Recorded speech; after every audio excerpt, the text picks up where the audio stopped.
adventure dari tim Garuda Muda U17 berakhir di Saudi Arabia. Mungkin dengan cara yang sedikit mengejutkan, kita tidak menyangka mungkin kalah. Oke, tapi mungkin resultnya dengan 6 gol yang bersarang ke gawang dari pasukan Garuda Muda ini menjadi satu warning juga, karena akan ada World Cup yang akan dihadapi pada bulan November nanti bagi tim asuhan Coach Nova Arianto, dan ada di Qatar nanti. Ini menjadi satu kesempatan lagi untuk bisa tampil bersinar setelah menjadi host yang juga luar biasa.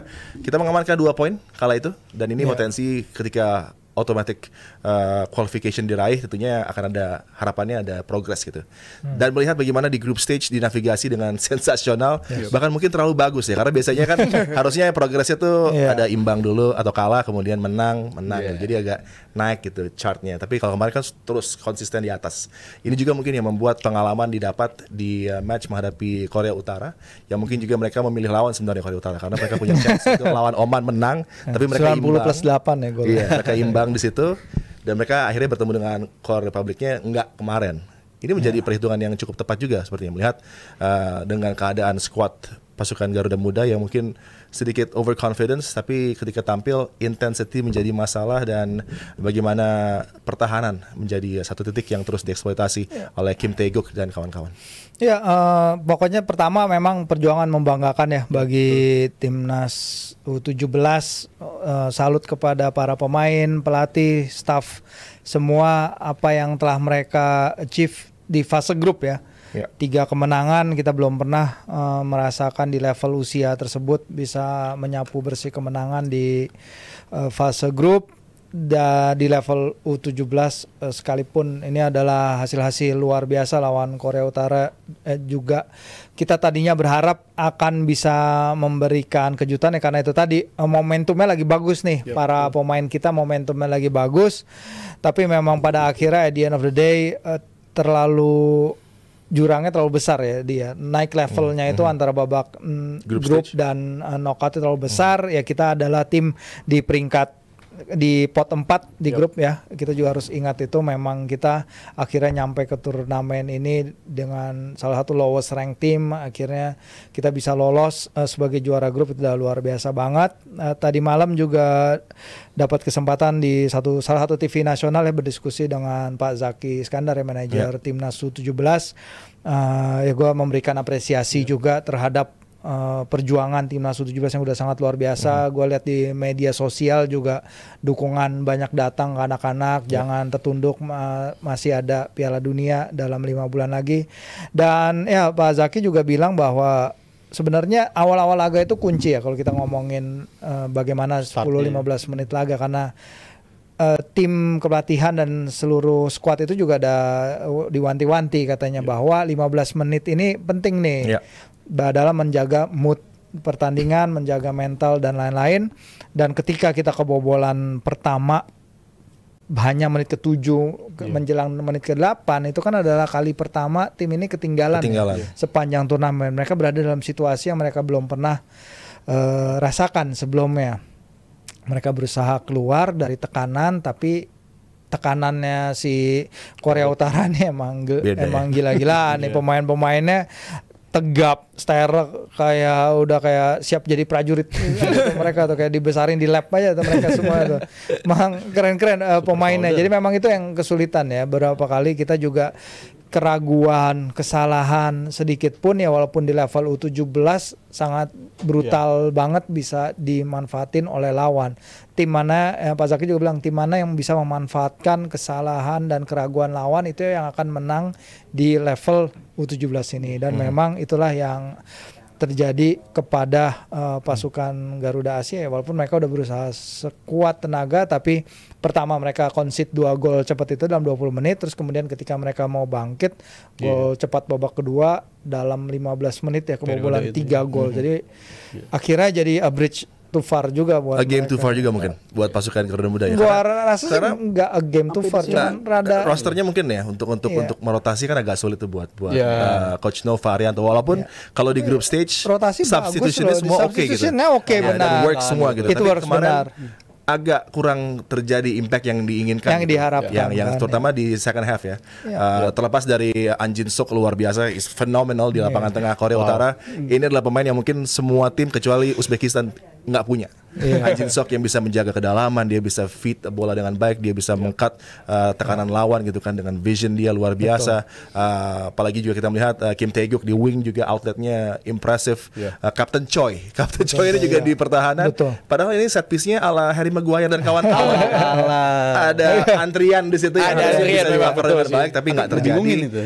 Sayang Rich Dava nggak bisa sampai gitu kan. Tapi all credit buat tim muda kita sudah mempertunjukkan aksi terbaiknya dan punya potensi nanti di World Cup. Tapi ini pembelajaran juga, Firzi, dengan apa yang terjadi Rizal. Banyak hal-hal yang tentunya nanti untuk di knockout stage akan bermanfaat, karena kan knockout stage kembali different beast kalau kata Firzi tadi, ada yang berbeda approach-nya, dan kalau sudah di level elite, apalagi nanti di level World Cup lebih elite lagi. Ini akan meningkatkan juga para pemain Indonesia untuk bisa tampil lebih baik. Tapi kita juga melihat bagaimana bintang-bintang muda yang bersinar kan. Putu Panji, Zahabi Goli, juga kita lihat bagaimana Evander Florasta, Nazril Alvaro Syahdan yang memang mungkin juga kecapean dia menghadapi Korea Utara ya. Juga dia. Sebelumnya main terus kan. Sebelumnya sensasional juga kan. Selalu tersedia, dan emang ini jadi pembelajaran yang berharga banget dari segi ya kalau di turnamen akan lebih bagus lagi, kayak contoh di Piala Dunia U17, error sekecil apapun bakal dihukum, dan pertandingan semalam jadi contoh hal itu gitu. Dan gue sepakat sama Mas Firzi, kita ngalamin banyak game emang yang nggak ngalamin skenario ketinggalan terlebih dahulu ya. Bahkan kalau kita tarik lebih mundur lagi di Piala kualifikasi, di ajang kualifikasi pun kita juga nggak ngalamin yang namanya ketinggalan gitu. Kita selalu dapat skenario yang menangnya itu emang skenario cukup beragam gitu. Kita dipaksa untuk main lebih sabar, main lebih reaktif ketika berhadapan dengan Korea di game pembuka. Di game kedua kita bisa tampil nyaman banget, positif banget ketika lawan Yaman. Game ketiga kita dipaksa untuk ngubah dari bangku cadangan, akhirnya itu bisa terjadi gitu, sampai nunggu sampai menit terakhir lagi dan itu bisa terjadi. Tapi kebobolan cepat itu emang belum ada yang kita rasain gitu meski di skenario. Jadi menurut gue itu jadi pembelajaran, dan ini masih banyak ruang untuk berkembang banget, karena kemarin pun juga dari segi set piece kita terbukti kena banget ya. Padahal kita lini defense sebelumnya ini kan yang terkuat, mungkin lini terkuat juga, kita ya. Terbaik juga gitu. Tapi gue sih setujunya lebih ke itu sih Mas. One game to mainnya, dan gue ngerasa kalau kita dulu tadi jelasin kita nyata datang sebagai pot 4 di babak ini dan kita lolos ke Piala Dunia, itu udah job done bagi gue gitu. Tujuan utama kita udah tercapai, dan ini calculated ya. Sepak bola bukan matematika, tapi gue ngerasa yang dilakuin sama Korut tuh udah matematis banget gitu. Mereka memperhitungkan lolosnya di mana, mereka di game mana ingin mereka menangkan, dan di game siapa di selanjutnya mereka ingin lawan siapa tuh mereka nentuin itu. Dan menurut gue mereka emang lebih dewasa aja, dan menurut gue ini pembelajaran yang berharga banget buat timnas U17 kita pasti. Ya, kita ingat juga Korea Utara di level ini mereka sangat berpengalaman ya. 2 kali juara dalam 5 turnamen terakhir, mereka 2 kali juara, 2010-2014, sekali semifinalis dan sekali perempat finalis. Jadi memang langganan lolos gitu. Walaupun terakhir mereka lolos emang 2018 ya. Yang edisi terakhir mereka nggak lolos.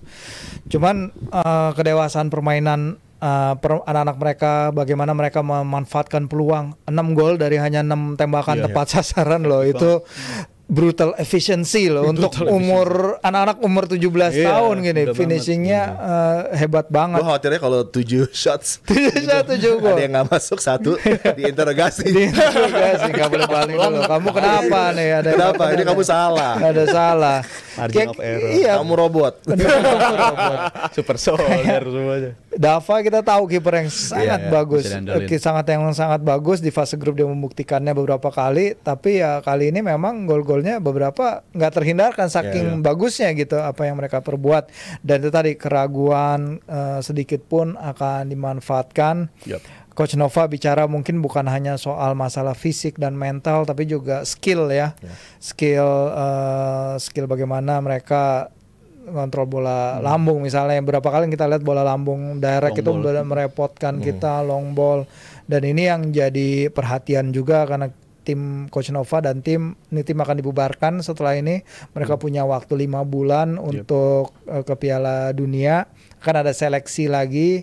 Mungkin beberapa pemain juga akan mencari pemain-pemain tambahan ya, kabarnya, untuk melengkapi tim ini. Kalau misalnya tim kepelatihan melihat ada secara analisis akan ada yang bisa ditambal. Ya secara keseluruhan benar kata Rizal, sebenarnya emang target utamanya kan emang ke Piala Dunia, dapat dengan 2 menang. Cuman ya kalau kesempatannya sebenarnya lawan Korea Utara ya memang sangat berat, tapi akhirnya hasil terbaik ya sudah bisa dicapai oleh Dava dan kawan-kawan. Dan Korea Utara ini kan emang di babak fase grup emang agak mengecewakan lah, bahkan pelatihnya sendiri mengakui agak kurang menggigit gitu dari segi penyerangan. Tapi emang di babak kualifikasi yang gue ngeliat di game kemarin tuh versi North Korea di babak kualifikasi gitu, karena mereka dari 4 match sapu bersih dan total 17 gol gitu. Jadi emang ini bukan barang baru Korea bisa ngegolin banyak kayak begini, dan beruntung bagi mereka versi terbaik mereka tuh keluarnya lagi-lagi di babak knockout ya. Jadi emang pertimbangan mereka lebih matang, dan gue rasa kita dapat tamparan yang kejam juga sih. 6-0 menurut gue kejam juga tuh dari Korea. Iya, pelatih Tae Song ini mengatakan sebelum pertandingan kan bahwa attacking wise tim kita buruk. Tapi kemudian responsnya 6 gol. Tadi itu kita berhasil juga psychological thing yang mereka lakukan terhadap pemain anak-anak gitu. Tapi kan ini anak-anak masih sangat muda. Mereka akan melakukan kesalahan, mereka akan banyak melakukan kesalahan, dan itu sangat wajar. Dan ini adalah keunikannya untuk menjadi pelatih di tim muda. Coach Nova tentunya juga harus menjadi bapak, menjadi kawan, menjadi teman yang bisa ngobrol gitu kan. Dan ini adalah hal-hal yang istimewa bagi sang pelatih di kelompok umur. Dan dengan situasi memang kalah cukup telak tapi harus sudah dilupakan, juga dengan ada durasi yang cukup panjang untuk bersiap. Apakah training camp lagi dengan durasi yang sama sebelum Piala Asia akan dilakukan lagi gitu? Ya, si Pak Zaki juga kemarin bilang di diskusi kami bahwa dia bilang memang selain tim-tim Asia tentunya kan nanti di Piala Dunia akan bertemu tim dari Afrika, tim dari Amerika Latin, terutama Eropa, terutama juga yang mereka butuhkan memang adalah laga-laga uji coba. Pak Zaki katakan dengan tim-tim yang karakternya mirip dengan siapapun yang nanti kita akan dapat di grup, karena itu kan yang mereka lakukan di Dubai dan di Jeddah kemarin ya, mereka melakukan beberapa friendly dengan tim-tim yang sesuai karakter. Dan ini yang mereka butuhkan lagi juga dalam persiapan menuju ke turnamen nanti. Dan dia juga mengatakan bahwa tim Indonesia dalam semua kategori umur tuh emang udah seharusnya bermain di level Asia ini.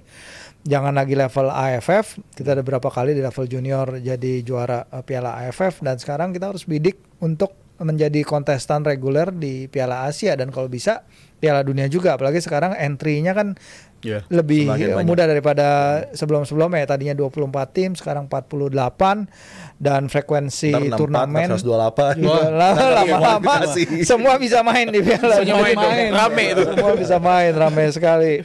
Dan itu tadi bagaimana tim persiapan ini dalam menghadapi laga-laga friendly untuk mempersiapkan diri menghadapi Piala Dunia nanti di Qatar. Ya itu bakal berpengaruh juga sih ya, karena kalau dari yang dibahas di Jumat ya Mas, lu bilang dari segi EPA pun juga ternyata yang banyak itu 20 dari 25 pemain-pemain yang perform tuh memang menit bermain di EPA-nya juga tebal gitu, kayak contoh Evandra itu kan juga tebal banget. Jadi emang itu sangat berpengaruh, dan permainan mereka emang dibutuhin kompetisi seperti itu ya. Dan gue rasa 5 bulan waktu yang cukup ada ruang banyak banget lah 5 bulan itu, dan TC mungkin bisa dilakukan, itu bisa jadi berpengaruh positif banget bagi mereka. Dan ya itu sih, ini udah langkah yang positif banget bagi timnas muda kita, dan menurut gua tim kemarin itu masih sangat layak untuk dilanjutin di Piala Dunia nanti itu. Terlepas dari hasil kemarin lawan North Korea, gua rasa ini tim yang udah ngebuktiin beberapa kali di situasi-situasi sulit mereka bisa lepas dari tekanan lah. Jadi gua berharap tim ini masih dilanjutkan, walaupun pasti akan ada perubahan minor sedikit, mungkin menurut gua masih bisa diterima, tapi secara mayoritas ini tim yang masih sangat layak untuk dilanjutkan bersama Coach Nova. Iya, kita terus dukung tim muda kita, dan bagi Coach Nova lanjutkan pekerjaan yang sudah luar biasa. Dan persiapannya memang mungkin terkesan panjang tapi akan terasa singkat. Jadi harapannya nanti akan ada outcome yang baik ketika kita tampil di World Cup Qatar 2020. Amin. Tadi udah disebutkan nama Rizal datang dari pot 4 sampai akhirnya mendapatkan tiket menuju Piala Dunia, itu sebuah kejadian yang sangat luar biasa. Kita apresiasi apa yang dilakukan oleh para pemain dan juga pelatih. Kita tunggu nanti perjuangannya di bulan November menuju Piala Dunia U17. Ada sabaran juga nih kalau kita lihat di sini 50.000 dari Mr. Edward. Kita bacain. Setuju gak sih cara bermain PSG yang gak seperti biasanya? Itu bagian dari taktik agar tidak mudah dianalisis di semifinal. Mas Firzi, Rizal, pendapat ya? Enggak sih, kalau gue bilang emang Enrique bilang aja nggak banyak tim yang bisa mendominasi kita seperti Villa kemarin, dan atmosfer di Villa Park itu juga sangat membuat mereka kesulitan. Jadi kayaknya bukan untuk mengaburkan taktik agar tidak terbaca di semifinal, tapi emang benar-benar udah bingung dari pertama. Ini Europa League. Kita gimana? Apa nih? Dia lupa kapan terakhir main Europa League gitu. Kok lagunya Europa League makanya. Walaupun ini ya Mas ya, walaupun cara begitu pernah ada tuh. Ternyata si Eddie Howe bilang ketika datang ke Anfield mereka taktiknya disimpan supaya di game nanti nggak kelihatan tuh. Itu beda aja. Semoga Eddie Howe lekas sembuh nomor. Iya, Fenomeni ya Cukup serius ternyata kan? betul. Tapi yang pengganti kan Tyndall. Tangan He's my kanannya. guy. Nggak ada Eddie Nanti malam Howe juga masih bisa soalnya main. menang. Nanti malam juga main kan lawan Crystal Main Palace. Crystal Iya, Palace. Crystal Palace. Midweek ya. Midweek itu dia, makanya masih banyak pertandingan yang bisa aja berarti saksikan. Namun sekian DPI di hari Rabu ini. Terima kasih banyak. Mas Adi, Sama-sama. Terima kasih banyak Rizal, terima Thank kasih you, banyak Fai. Mas Firly. Sama-sama, Fai. Thank you juga buat Jebret TV yang udah menyaksikan, yang juga udah nyawer tadi Mr. Edward. Gue juga pengen ngucapin terima kasih banyak kepada Awi dan juga PT Metsindo Visual Pertama. Kita jumpa lagi di lain kesempatan. Bye bye Jebret Tim.